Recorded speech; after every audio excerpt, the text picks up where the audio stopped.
7 years. That's how long I dedicated my life to building a future for us. 7 years of double shifts, aching muscles, and barely enough sleep to function. 7 years of believing that love, commitment, and sacrifice would be enough to carry us through. I was never a man of grand ambitions. I didn't dream of wealth, luxury, or status. My happiness was simple. I wanted a stable life, a happy home, and a wife who felt safe and fulfilled. And Vanessa? She had dreams bigger than both of us combined. From the moment we met, she spoke of becoming a doctor with a fire in her eyes that couldn't be extinguished. "I want to help people," she would say, "to save lives, to make a difference." I admired her for it. How could I not? Her ambition was magnetic, her determination unwavering. I knew from the start that supporting her meant making sacrifices, and I was willing to do whatever it took to see her succeed.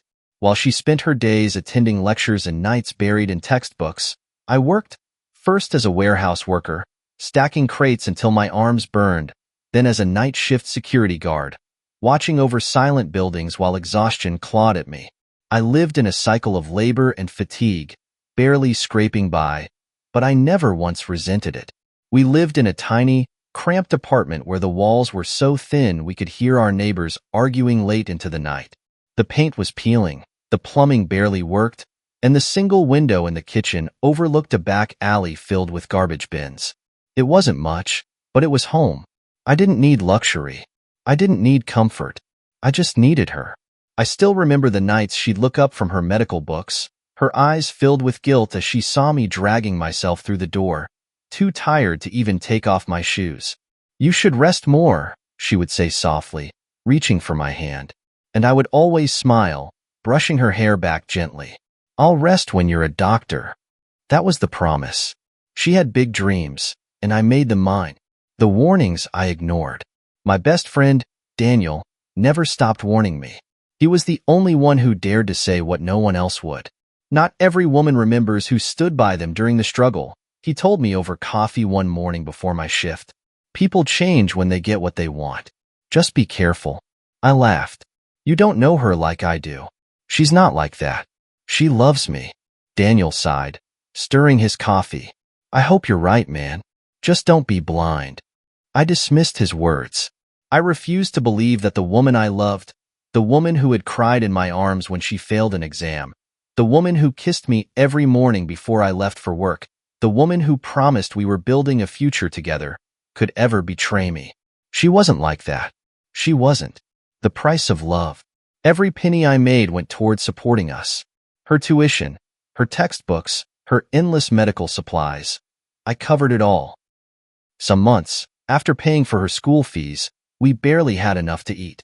I remember standing in the grocery store, calculating every single item in my cart, making sure we didn't go over budget. I stopped buying new clothes for myself. My shoes wore out, but I kept wearing them.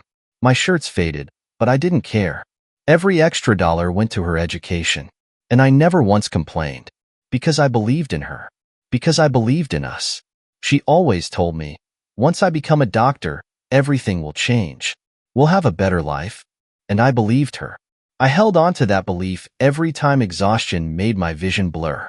I clung to it every time I had to skip meals so she could eat.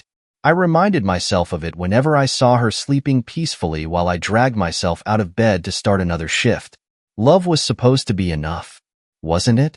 The first cracks. In the final year of her medical school, I started noticing small changes. She became distant. Conversations that used to be filled with warmth became short and dismissive. She stopped asking how my day was. She stopped waiting up for me at night. She started spending more time at school, staying late for study sessions.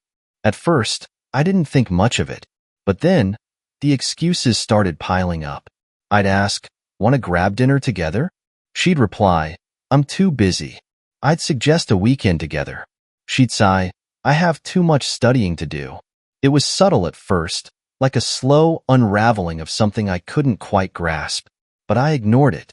I told myself she was just stressed, that medical school was overwhelming.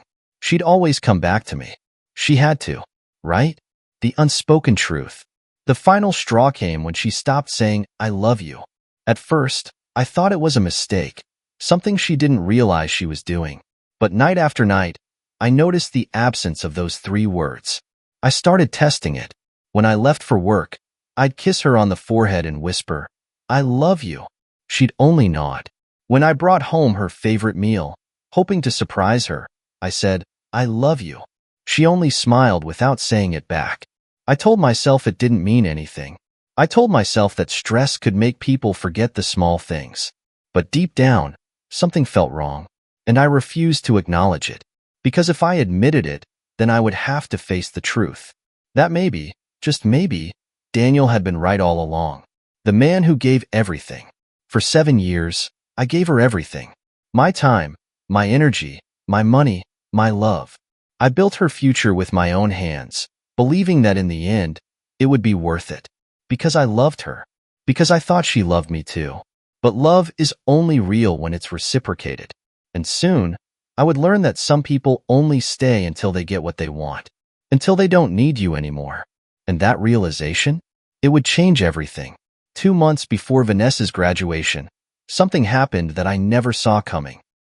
It started with a simple phone call, one that I almost ignored.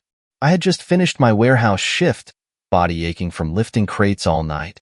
My phone vibrated in my pocket as I stepped into the crisp morning air. I glanced at the unknown number and debated whether I had the energy to answer. Something told me to pick up. "Hello?" My voice was hoarse from exhaustion. "Is this Mr. Carter?" The voice on the other end was smooth, professional. I frowned. Nobody called me Mr. Carter. "Yes, who's this?" "My name is James Holloway.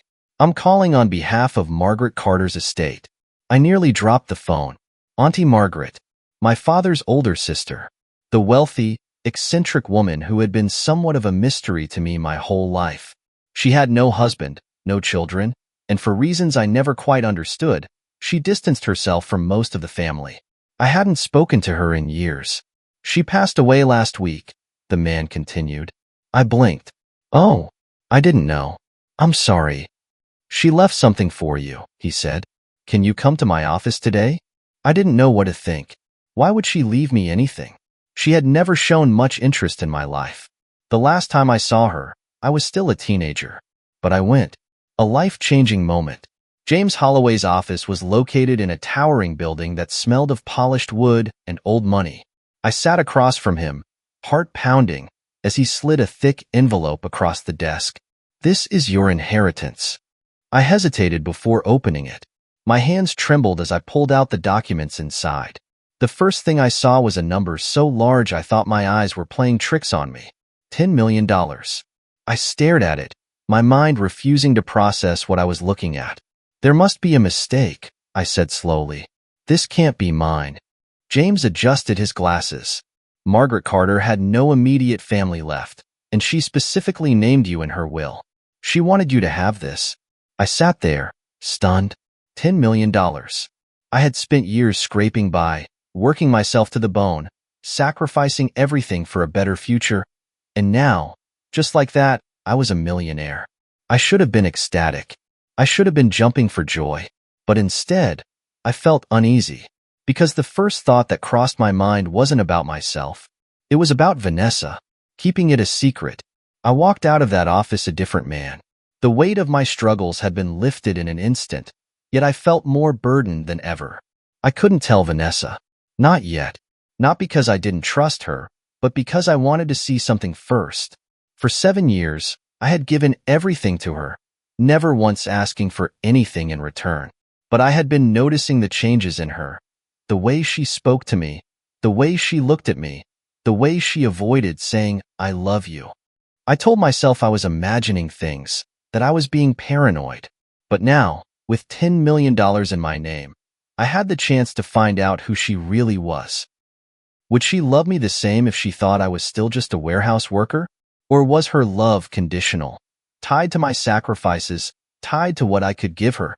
I decided to wait, to watch, to see if Vanessa still saw me as the man who had stood by her for 7 years, or if I had just been a stepping stone, a grand gesture. The more I thought about it, the more I realized I wanted to do something big for her. I had spent years dreaming of the day I could finally take some of the weight off her shoulders and now I had the means to do so. I wanted to reward her for all the hard work she had put into medical school. So I did something bold. I bought a hospital. Not just any hospital, a private facility with top-of-the-line equipment, modern infrastructure, and a reputation for excellence. A place where she could thrive, where she could finally step into the life she had always wanted. And I put it in her name. It was the ultimate gift, a testament to my faith in her, my belief that we were a team, that everything we had gone through together had led to this moment. I pictured the look on her face when I told her, the joy, the gratitude. I imagined her throwing her arms around me, telling me how much she loved me, how much this meant to her. I imagined the future we would build together. And for the first time in a long time, I felt something I had almost forgotten. Hope. The perfect surprise. I made all the arrangements. I signed the paperwork. I poured millions into ensuring that the hospital was fully equipped and staffed. Everything was set. All I had to do was tell her. I decided to do it on her graduation night. It was perfect, the culmination of all her hard work, the moment she had been working toward for years. She would step into her future, and I would show her just how much I believed in her. I couldn't wait to see the joy in her eyes. I couldn't wait to hear her say, "You're amazing. I love you so much." I couldn't wait for us to step into the next chapter of our lives.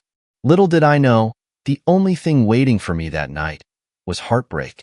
Graduation day. The day I had been waiting for. The day Vanessa had been working toward for years. I stood in the crowd, watching as she crossed the stage, wearing her white coat, her head held high, the degree she had sacrificed so much for now officially in her hands. I clapped the loudest, my chest swelling with pride. She did it. We did it. Through all the struggles, the late nights, the financial stress, we had made it. I saw her scanning the audience, and for a brief second, our eyes met. She smiled, but something about it felt different. Not warm, not filled with the love I once knew. I shook off the thought. Tonight would be special. Tonight, I would reveal everything. The hospital, the inheritance, the future I had secured for us. Tonight, we would celebrate our victory. A night of celebration, or so I thought. I spared no expense for dinner. I made reservations at one of the most upscale restaurants in the city. Candlelight, expensive wine. The kind of place we had never been able to afford before. She looked stunning, her hair perfectly styled, wearing a dress that I had never seen before. It was elegant, expensive looking. Nothing like the clothes she used to wear when we were barely scraping by. Something felt off, but I pushed it aside. She deserved this. We sat across from each other, the soft hum of classical music playing in the background. I reached for her hand, squeezing it gently. "I'm so proud of you," I said. She smiled, but it didn't reach her eyes. I took a deep breath, preparing to tell her about the hospital, about the inheritance, about everything. But before I could say a word, she put down her wine glass, folded her hands in front of her, and said something that made my entire world collapse. "I can't be with someone like you anymore." I blinked. My brain refused to process what I had just heard. "What?" I said, my voice barely above a whisper. She sighed, as if she had been carrying a burden for far too long. "I've worked too hard to be stuck in this kind of life. I need someone who matches my status, someone who fits where I'm going." I felt like the air had been sucked out of my lungs. I searched her face, waiting for a sign that this was some kind of twisted joke. But there was no laughter, no hesitation, just cold indifference. I swallowed hard. "Vanessa, are you serious?" She nodded. Serious. Unapologetic. Final. The knife in my back. I felt numb. I thought about the 7 years of sacrifice. The nights I went hungry so she could eat. The times I worked myself to exhaustion while she focused on her studies. The countless moments I told myself it was worth it. And now, here she was, throwing it all away as if none of it mattered. I clenched my fists under the table, trying to control the storm inside me. "You don't mean that," I said, my voice strained. "We've been through too much together for you to just walk away." Her expression didn't change. "I appreciate everything you've done for me, but I need more. More. More than the man who gave up everything for her. More than the love that had carried her through medical school." I let out a bitter laugh. So, what am I to you? A stepping stone? A placeholder until you reached where you wanted to be? She didn't answer, and her silence said everything. A goodbye without words. I looked down at the small, velvet box in my pocket. The engagement ring. I had planned to propose tonight, to tell her that I had bought a hospital in her name, that we had a future waiting for us, one that I had worked tirelessly to build. I had dreamed of this night being the start of our new chapter. Instead, it was the end of everything. I exhaled sharply, my heart pounding in my chest. I could have fought for her. I could have begged, could have demanded an explanation, but what was there to fight for? She had already made her decision, and I refused to beg for someone who had so easily discarded me. Without another word, I pushed back my chair, stood up, and walked away. Not a single word of anger, not a single plea for her to stay, because I wouldn't give her the satisfaction. I didn't look back. I didn't need to, because I had already seen enough. And that night, as I walked away from the woman I had sacrificed everything for, I realized that love had never been enough for her, and she was never enough for me. That night, I sat alone in our tiny apartment, staring at the walls that had once felt like home. The silence was unbearable. I kept expecting the front door to open, for her to walk in and tell me it had all been a mistake, that she had spoken out of stress, that she didn't mean a word of what she had said. But the door never opened, and the only mistake that had been made was mine. I had given her my entire world, only to be discarded the moment she no longer needed me. I had spent years believing in us, only to find out that she had never truly believed in me. I clenched my fists. The rage I had suppressed at the restaurant began to build, but it wasn't just anger at her. It was anger at myself, for ignoring the signs, for refusing to listen to Daniel's warnings, for thinking that love and sacrifice would be enough for someone like her. I wanted to hate her, but all I felt was emptiness. The message that ended it all. The next morning, my phone buzzed. For a brief second, hope flickered inside me. Maybe she had come to her senses. Maybe she regretted what she had done. But when I opened the message, any trace of hope died instantly. Vanessa, I'll be coming for my things later. Let's be adults about this. Let's be adults. As if she hadn't just shattered my world in the coldest way possible. As if she hadn't turned her back on me after everything I had done for her. As if I was just some minor inconvenience to be handled. I stared at the message for a long time, my grip on the phone tightening. Then, without replying, I deleted it. She wanted to move on? Fine, let her. But she would soon realize that the bridge she burned was the only one leading to the future she wanted. The call that changed everything. I sat in the dark for hours, my mind running through every sacrifice I had made. The years of struggle, the missed meals, the double shifts, the times I had pushed my own dreams aside just to make sure she had everything she needed. And she had thrown it all away like it meant nothing. But the thing about sacrifice is that it changes you. It had turned me into a man willing to endure anything for love. But now, it had turned me into a man who was done being used. I picked up my phone. There was one more thing Vanessa didn't know. One last thing that would make her realize the true cost of betraying me. I scrolled through my contacts and dialed the number of my lawyer.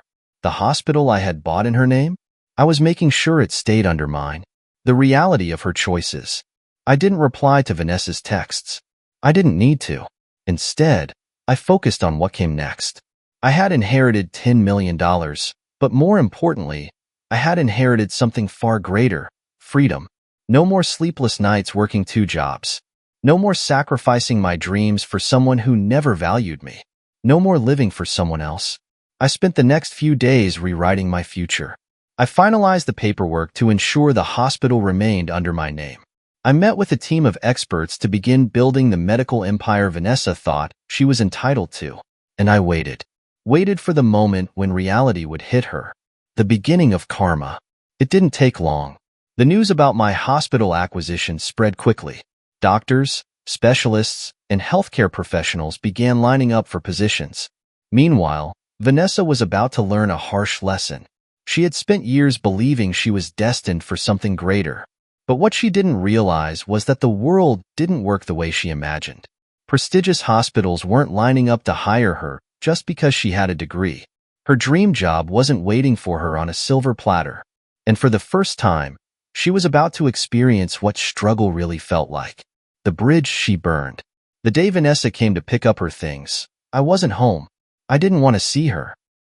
I didn't want to hear her voice, to watch her pack up the last remnants of the life we had built together. So I made sure I was gone. When I returned, the apartment felt hollow. I should have felt pain. I should have felt loss. But all I felt was relief. Because I knew what she didn't. I knew that in just a matter of weeks, she would regret everything. And when she finally realized that the grass wasn't greener on the other side, she would look back at the bridge she burned, only to find that it was already in ashes. Vanessa always thought she was destined for greatness. She believed that once she had her degree, the world would open its arms to her, that success would come effortlessly, that she would walk into a prestigious hospital and be handed everything she had ever dreamed of. But reality doesn't work like that. She had burned the one bridge that could have led her to the future she wanted. And now, she was about to fall. A harsh awakening. 2 weeks had passed since Vanessa walked away from me, since she packed up her things and moved into whatever life she thought was waiting for her. I didn't bother checking up on her. She made her choice. But life has a way of teaching people the lessons they refuse to learn. Vanessa's dream had always been to work in a top-tier hospital, to be surrounded by the best doctors, to live a life of prestige and admiration. She had assumed that the moment she graduated, hospitals would compete to hire her. She was wrong. I heard it through mutual friends first, rumors, whispers. Vanessa was struggling. She had sent applications everywhere, expecting immediate callbacks, interviews, offers.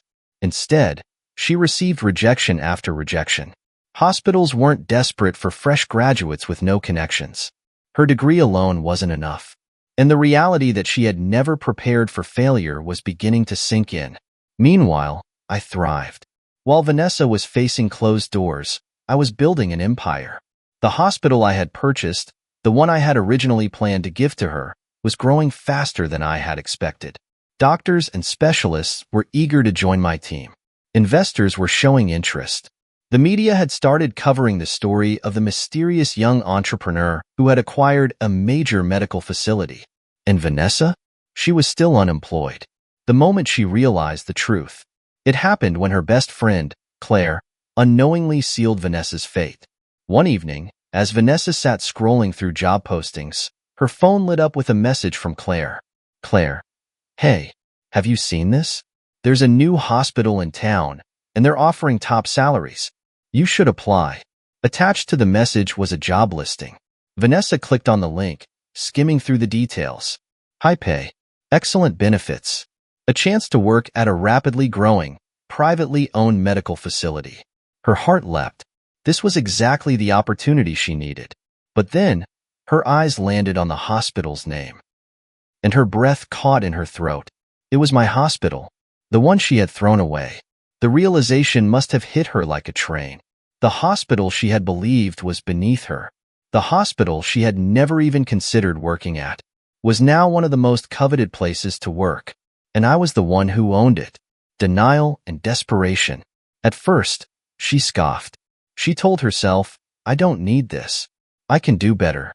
But the days stretched into weeks, and the job offers never came. Her savings started to dwindle. The reality of rent, bills, and student loans was starting to crush her. For the first time in her life, she was experiencing what I had endured for 7 years. The desperation she once looked down on. The struggle she had believed she was too good for. And suddenly, the hospital she had laughed at didn't seem so small anymore. The decision she never thought she'd make. Vanessa sat in her tiny apartment, an apartment far less comfortable than the one we had shared, and stared at the job application. Her pride screamed at her to close the tab, to not give me the satisfaction, to find another way. But reality didn't care about pride. And so, with shaking hands, she filled out the application. She submitted it, and she waited, not realizing that the man she had betrayed was the very person who would decide her fate. 2 weeks after Vanessa's world began to crumble, I sat in my office, reviewing job applications for the hospital. My hospital, the one I had originally intended for her. I had spent the last few weeks building something great, surrounding myself with people who saw my worth, not just because of my success, but because of my work ethic, my resilience, my vision. The hospital was growing faster than I expected, attracting some of the best medical professionals in the industry. I was no longer the man struggling to survive. I was the man creating opportunities for others. And then, as I sifted through the applications on my desk, my eyes landed on a name that made my breath catch. Vanessa Carter. I let out a slow, humorless laugh. Of course, she had nowhere else to go. Her arrogance had burned every bridge, and now she was standing at my doorstep, knocking, hoping I would let her in. I leaned back in my chair, staring at her neatly typed resume, the same hands that had once held mine now writing a desperate plea for employment. Oh, how the tables had turned. The interview she never expected. I didn't reject her application immediately. No, that would have been too easy. Instead, I invited her in for an interview. Not because I intended to give her the job, but because I wanted to see the look on her face when she realized just who she was begging for a second chance. The day of the interview arrived. I sat behind my desk, the large window behind me overlooking the city skyline. The room was sleek, modern, nothing like the life Vanessa had known me to have. I heard a soft knock on the door. Come in. The door opened, and there she stood. Vanessa. She looked different. The confidence she once carried so effortlessly was shaken. The arrogance in her eyes was replaced with uncertainty. She had always been beautiful, but now she looked small, like a woman who had realized too late that she had made the worst mistake of her life. Her eyes met mine, and in that single second, I saw it. The shock, the horror, the realization. She had no idea who owned this hospital. Until now, face to face with karma, she froze. Her lips parted, but no words came out. I smiled, leaning forward, resting my elbows on the desk. Welcome, Vanessa. I saw the way she swallowed, the way her hands clenched slightly at her sides. What are you doing here? She stammered. I tilted my head. Oh, didn't you hear? I let the silence stretch, enjoying the way her face paled as I leaned back. I own this hospital. Her breath hitched.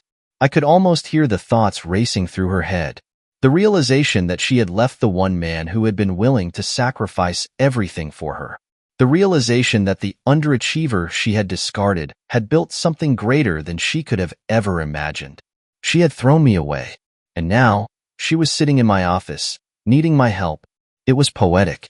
It was justice, desperation, and regret. I didn't know, she whispered. Of course you didn't, I said smoothly, watching her squirm. You were too busy looking down on me to see what I was building. She opened her mouth, then closed it.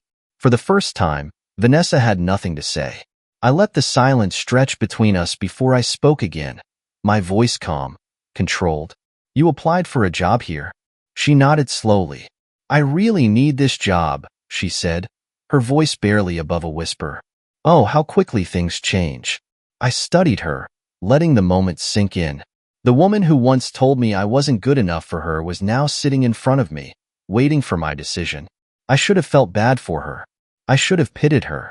But I didn't, because I remembered the way she had looked at me the night she left. I remembered the disgust in her voice when she said she needed someone who matched her status.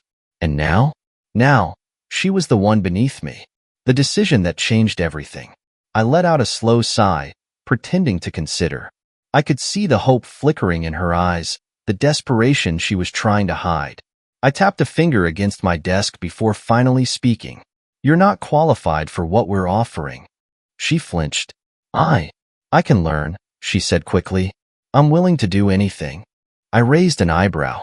Anything? Funny. 7 years of sacrifice, of giving her everything, and she hadn't been willing to fight for me. Now, she was willing to fight for a job.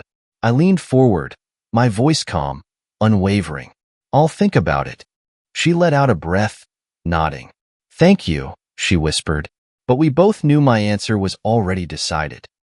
Because Vanessa wasn't just asking for a job. She was asking for a second chance, and I had no intention of giving it to her. Vanessa walked out of my office that day with a polite thank you, but I could see it in her eyes, desperation. She had expected to waltz into my hospital, charm her way into a high-paying position, and walk out with her dignity intact. She had no idea that I had been waiting for this moment, that I had been waiting for the day she would realize that she had thrown away the one person who would have given her everything. And now? Now, she was powerless. A fall from grace. I didn't call her back. I didn't offer her the job. I didn't even acknowledge her existence. And that silence? It was destroying her. Word traveled fast. Doctors she once admired were now working under me. The hospital she once turned her nose up at was now one of the most sought-after medical centers in the city. And Vanessa? She had nowhere to go. I heard through the grapevine that she had been applying everywhere.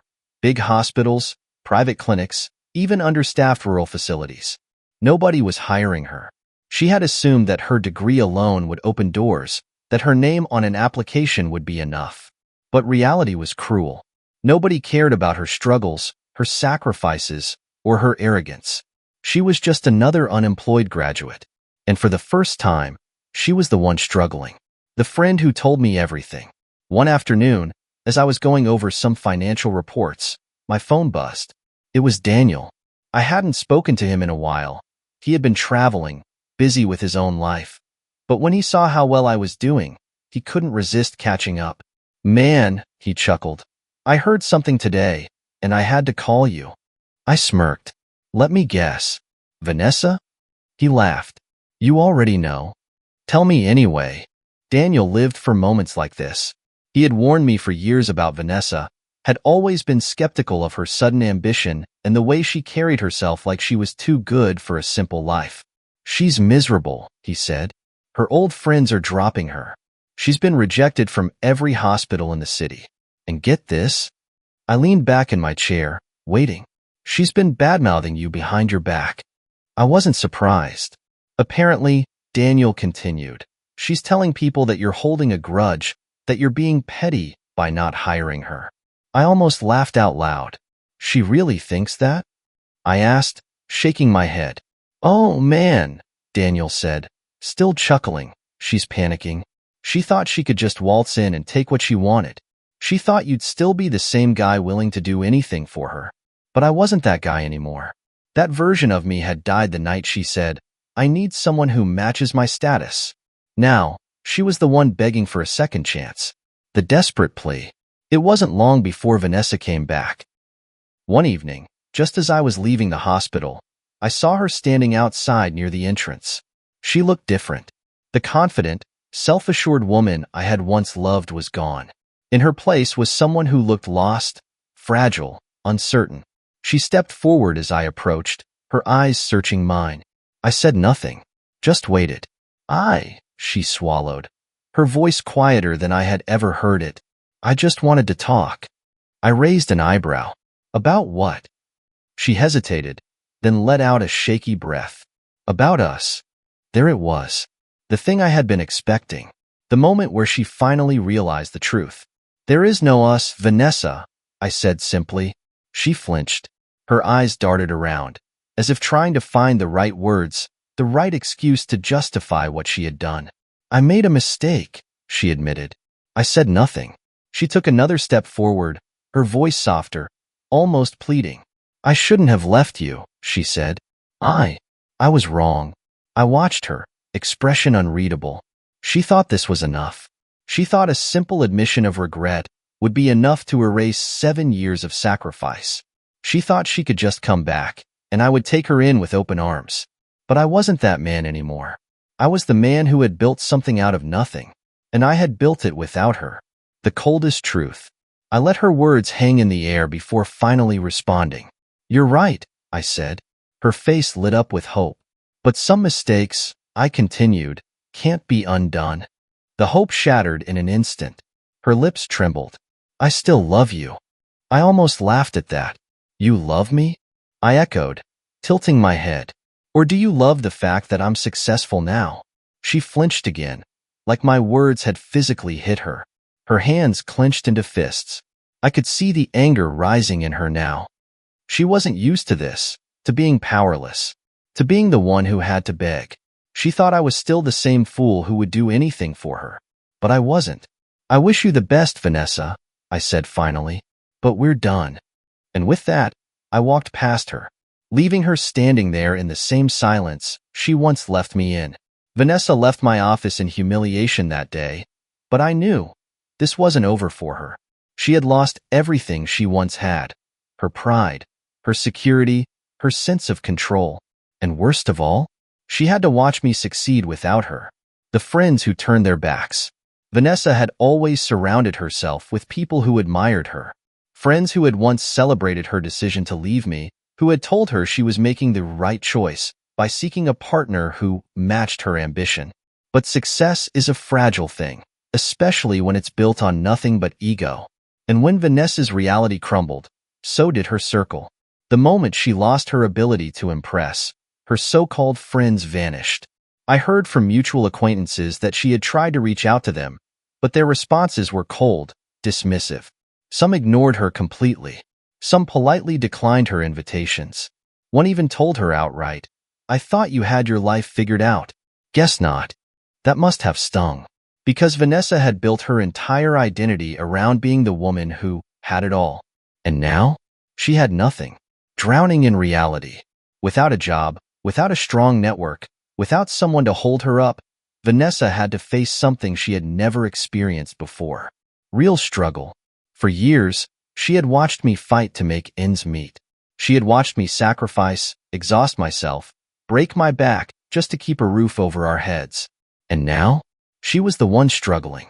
Rent, bills, student loan payments. They all came crashing down on her at once. And unlike me, she wasn't built for it. She had no backup plan, no safety net, no one left to call. The rise of my success. Meanwhile, my life had never been better. The hospital was thriving. The media was covering my story, painting me as the self-made entrepreneur who had built something remarkable. Investors wanted to work with me. More opportunities were coming in than I could even handle. And the best part? I had real friends who stood by me. Daniel, the only person who had ever seen the truth about Vanessa, laughed when I told him how desperate she had looked when she applied for the job. "She thought she could just crawl back into your life?" He chuckled. "Man, karma really worked fast on this one." I smirked. Faster than even I expected. I wasn't celebrating her downfall. I was celebrating my survival. For the first time, I was free. Free from struggle. Free from manipulation. Free from the lie I had spent years believing. The day she finally broke. It wasn't long before Vanessa showed up again. Not at my office. Not outside my hospital. But at my home. I opened the door one evening to find her standing there, looking like a shadow of the woman I had once known. Her hair was unkempt. Her makeup was minimal. Her clothes weren't the designer dresses she used to flaunt, just simple, plain fabric that screamed of a woman who had been humbled. I leaned against the doorframe, arms crossed. She looked up at me, her eyes shiny with unshed tears. "Can we talk?" I could have slammed the door in her face. I could have laughed. I could have said, "Talk about what? How you left me. How you thought you were too good for me. How you realized too late that I was the best thing that ever happened to you." But I didn't, because I had already won. And she knew it.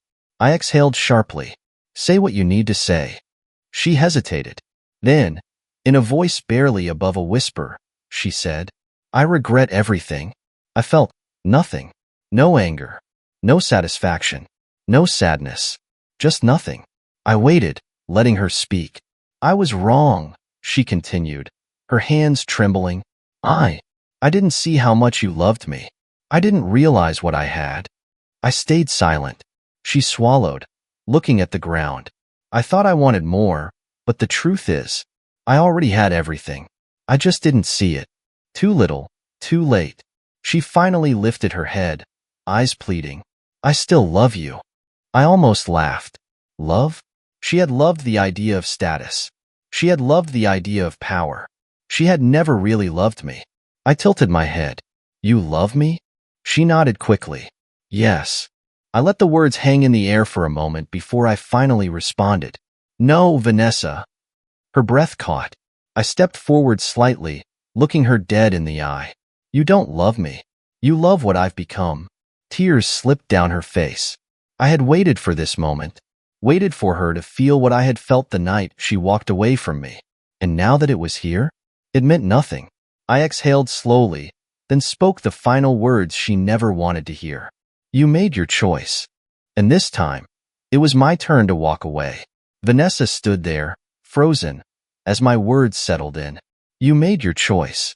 Her lips parted like she wanted to protest, to argue, to say something that could change the outcome. But there was nothing left to say. For the first time in her life, she wasn't in control. She had walked away from me when she thought I had nothing to offer. Now, she was watching me walk away from her, knowing I had everything she wanted, and there was nothing she could do about it. The last attempt. I stepped back into my house, ready to shut the door in her face, but her hand shot out, grabbing the frame. Wait, she whispered. I didn't. Please, she tried again, stepping closer, her eyes wide, desperate. Don't do this. I know I hurt you. I know I made a mistake, but You didn't just make a mistake, Vanessa. I cut her off, my voice calm, cold. You made a decision. She inhaled sharply, her shoulders shaking. I thought. She paused, swallowing. I thought I wanted something more. But the truth is, I was blind. I was chasing something that wasn't even real. I leaned against the doorframe, crossing my arms. And now that you realize that, you expect me to take you back? She flinched. I could see it, the shame, the regret, the heavy weight of realization pressing down on her. She had thrown away something real for an illusion, and now she had nothing left.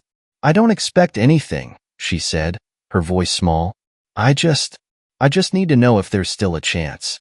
I let the silence stretch, watching her squirm under my gaze. Then, finally, I spoke. There isn't. Her face crumpled.